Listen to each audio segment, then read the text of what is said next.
Police ने हमारी आज तक कोई बात नहीं सुनी। आज ये बात करते हैं दलितों पर अत्याचार की, किस मुंह से बोलते हैं ये? इनको शर्म नहीं आती? ये बेशरम लोग हैं, ये वोट की राजनीति करते हैं, इनको दलितों से कोई मतलब नहीं है। ये देख लो, मेरे ऊपर जब लगाया एसपी की कोठी पर, हम 5 लोग बैठे थे, ये फोटो है, ये देखो रिकॉर्ड दिखा भाई, ये देखो। आज मनीष ग्रोवर और उनके लोगों के खिलाफ मुकदमा दर्ज क्यों नहीं हो रहा? जब रोड जाम के मुकदमे हमारे ऊपर हैं तो इनके ऊपर भी करो। मैं रोहतक एसपी से कह रही हूं, मनीष ग्रोवर इनके लोगों के ऊपर मुकदमे दर्ज करो। जब हमारे ऊपर एफआईआर हुई है, कानून एक बराबर है सबके लिए, संविधान में सबको बराबर का अधिकार है, तो इनके ऊपर क्यों नहीं? जब मेरे ऊपर एफआईआर है, इनके ऊपर भी एफआईआर करो।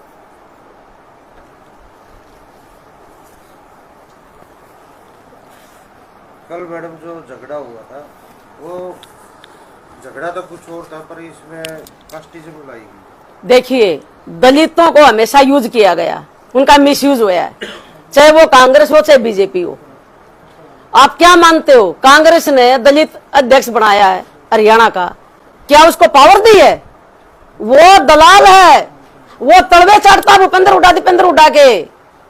ये जो अध्यक्ष है कांग्रेस का, ये बीजेपी का अध्यक्ष नहीं, पावर वाला, इसकी कोई औकात नहीं है। ये एक बयान नहीं दे सकता अपनी मर्जी से। ये भूपेंद्र हुड्डा के पैरों में बैठता है, ये दीपेंद्र हुड्डा के तड़वे चाटता है। ये दलितों की औकात है भूपेंद्र हुड्डा के घर में। ये दलित अध्यक्ष नहीं है, दलितों की वोट लेने के लिए एक दलाल को पैदा कर दिया। आप बताइए, 17 एमएलए जीत कर आते हैं, चाहे वो किसी भी पार्टी के हों, हर 5 साल में, तो 17 के 17 एमएलए गुलाम हैं। एक भी दलित एमएलए ने आज तक समाज की आवाज उठाई हो, एक भी दलित एमएलए ने आज तक समाज के हित में काम किया हो, एक भी दलित एमएलए ने कभी आरक्षण का मुद्दा उठाया हो, कभी विधानसभा में बोले हो कि प्राइवेट सेक्टर में आरक्षण दो, कभी विधानसभा में आवाज उठाई हो कि भी हमारे को जो हमारा बैकलॉग हो पूरा करो, कभी इन्होंने आवाज उठाई हो कि हमारी गिनती की जाए, क्योंकि साहब काशीराम जी ने कहा था, जिसकी जितनी संख्या भारी उसकी उतनी हिस्सेदारी। इसके आधार पर होना चाहिए। आदमी कोई किसी भी बिरादरी का हो, अगर वो भूखा है, अगर उसके पास मकान नहीं है, अगर उसके पास शिक्षा का प्रबंध नहीं है, दवाई का प्रबंध नहीं है, उसके पास कपड़ा नहीं है, तो संविधान ये कहता है कि सबको मूलभूत सुविधाएं देना सरकारों का काम है, चाहे वो किसी भी जाति बिरादरी के हों। ये धर्म और जाति के नाम पर कांग्रेस और बीजेपी का खेल है। एक बार बीजेपी आ जाए, एक बार कांग्रेस आ जाए। जब कांग्रेस तंग करे तो बीजेपी को पकड़ लो, जब बीजेपी तंग करे कांग्रेस को पकड़ लो। अब इस षड्यंत्र को तोड़ने का काम जनता को करना पड़ेगा, क्योंकि आपने देख लिया, किसान दुखी है, कर्मचारी दुखी है, महिलाएं दुखी हैं, नौजवान दुखी हैं। यहां सुखी कौन है ये बता दो हमें। और जो कानून है, पुलिस है, वो उसको मुजरा करवाते हैं कोठियों में बुला के। ये तो मुजरा करने के लायक रहेगी पुलिस। तो पुलिस किसी की एफआईआर तक दर्ज नहीं करती, थाने में चले जाओ ऐसे तो सीधे मुंह बात नहीं करता। ये खाकी पहन के जो बैठे हैं, ये खाकी की गरिमा को मिट्टी में मिला रहे हैं, और ये नेताओं की करतूत है। और मैं तो पुलिस को कहना चाहूंगी, अगर तुमने खाकी पहनी है, खाकी का महत्व क्या है? या तो क्राइम को खाक में मिला दो, या तुम खाक हो जाओ, ये खाकी कहती है। लेकिन यहाँ की पुलिस ने, यहाँ के नेताओं ने खाकी को ही बदनाम कर दिया है। इसलिए मैं इनको कहती हूं कि नेताओं के सामने, अनपढ़ लोगों के सामने, क्रिमिनलों के सामने मुजरा करना बंद कर दो और संविधान को बचा लो। अगर आप खाकी पहन कर संविधान को नहीं बचा सकते तो खाकी को उतार दो, ईमानदार लोग आपके जगह पर आएंगे और वो काम करेंगे।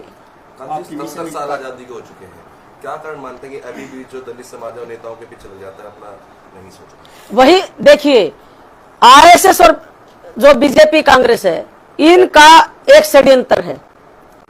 जिस समय देश आजाद हुआ 1947 में, हमारे देश की जनसंख्या 32 करोड़ थी और संविधान हमारा 26 जनवरी 1950 को लागू हुआ था। संविधान में सब देश में बसने वाले नागरिकों को, चाहे वो किसी भी जाति का हो, किसी भी धर्म का हो, मूलभूत सुविधाएं क्या है? रोटी, कपड़ा, मकान, शिक्षा, स्वास्थ्य, रोजगार, सम्मान और स्वाभिमान के साथ जीवन जीने का अधिकार दिया है। लेकिन जो आपने प्रश्न मेरे से किया, अगर ये हमारा कोटा पूरा कर दें, अगर ये बराबरी का दर्जा दे दें, अगर सबको मूलभूत सुविधाएं मिल जाएं, तो इनके तलवे कौन चाटेगा? इनकी गुलामी कौन करेगा? कांग्रेस, बीजेपी, आरएसएस का एजेंडा है कि इन गरीब लोगों को झूठे लारे लप्पे देकर इनको अपने साथ चिपकाए रखो। जो 10 साल का आरक्षण बाबा साहब ने दिया था राजनीति में, उस आरक्षण के तहत हमारे लोग विधायक और एमपी बन जाते हैं। अगर ये आरक्षण खत्म किया जाए राजनीति में, तो मैं ये कहती हूं कि गांव का पंच भी दलित नहीं बन सकता, बैकवर्ड नहीं बन सकता। और मैं उस जगह से आती हूं, 1990 में जब 27% आरक्षण की बात हुई थी बैकवर्ड समाज की, तो उस आंदोलन में मैं थी काशीराम जी के साथ। उस समय भी अकेले चमार जाति ने लड़ाई लड़ी थी, बैकवर्डों के आरक्षण के लिए चमारों ने लड़ाई लड़ी थी। आपको याद होगा मास्टर हुकुम सिंह जब सीएम होते थे और रोहतक में भी आग लगी थी, सोनीपत का बस डिपो जला गया था, क्या हालात थे उस समय भी। और आज भी मैं अपने वाल्मीकि धानक जितने भी हमारे वंचित समाज के लोग हैं, एससी हैं, एसटी हैं, सबको अपील करना चाहूंगी, भाई जो करीब हैं चोर, आप इनके बहकावे में ना आए। इनसे सिर्फ एक सवाल पूछ लें कि 1 से लेकर 200 तक जो भर्ती होती है रोस्टर प्रणाली आप लागू कर दो, लेकिन ये नहीं करेंगे। ये आपके हकों को खा रहे हैं। इस देश की जितनी यूनिवर्सिटी हैं उनका सर्वे करवा लो, एक भी प्रोफेसर आपको नहीं मिलेगा जो एससी हो, बीसी हो, ओबीसी हो, सब पहने का कब्जा गुंडों का, चाहे वो कांग्रेस के हो चाहे बीजेपी के हो। तो हमारे को तो बर्बाद किया जा रहा है, हर चीज से हमें वंचित किया जा रहा है और जाति धर्म के नाम पर लड़ा जा रहा है। ये गलत है। आपकी मिशन एकता कमेटी अगर सत्ता में आती है तो दलितों के लिए उसकी प्राथमिकता क्या रहेगी? मेरी मिशन एकता पार्टी अगर सत्ता में आती है और मैं विधायक बनकर विधानसभा जाती हूं, तो सबसे पहले मेरी एक ही लड़ाई होगी कि संविधान में जो मूलभूत सुविधाएं हर जाति हर धर्म को दिया गया है, एक दलित की बात नहीं है, सबको जो भी अधिकार दिए गए सबसे पहले हरियाणा प्रदेश में वो लागू हो। नंबर 2, अगर मैं दलित की बात करूं, जो संविधान में आरक्षण दिया गया है 15% एससी और 7.5% एसटी, उस आरक्षण का जो बैकलॉग है सबसे पहले हरियाणा में पूरा किया जाए। और उसमें मेरे जितने भी वाल्मीकि भाई हैं, धानक भाई हैं, सासी हैं, बाजीगर जो भी हैं, उन सबको पहले भरा जाए, बाद में चमारों को दो। ये मैं कह रही हूं, चमारों के है किसी पार्टी में हिम्मत करे ना वो पूरा। और मैं आरक्षण होना चाहिए मैडम। और मैं एक बात और कहती हूं कि जो भी 17 सीट हैं, कांग्रेस हो चाहे बीजेपी हो, 17 की 17 सीट दे दो धानक और वाल्मीकि को, कौन रोक रहा है तुम्हें? सासी को दे दो अधिकार, देना लेना कुछ नहीं है इनको, लेकिन भाई भाई को लड़ाना इनका काम है।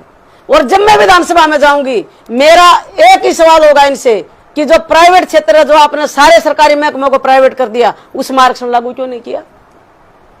सबसे पहले आपने जनसंख्या की गिनती क्यों नहीं करवा रहे, ताकि सबको पता चल जाए कौन सी बिरादरी कितनी संख्या में है, और जिसकी जितनी संख्या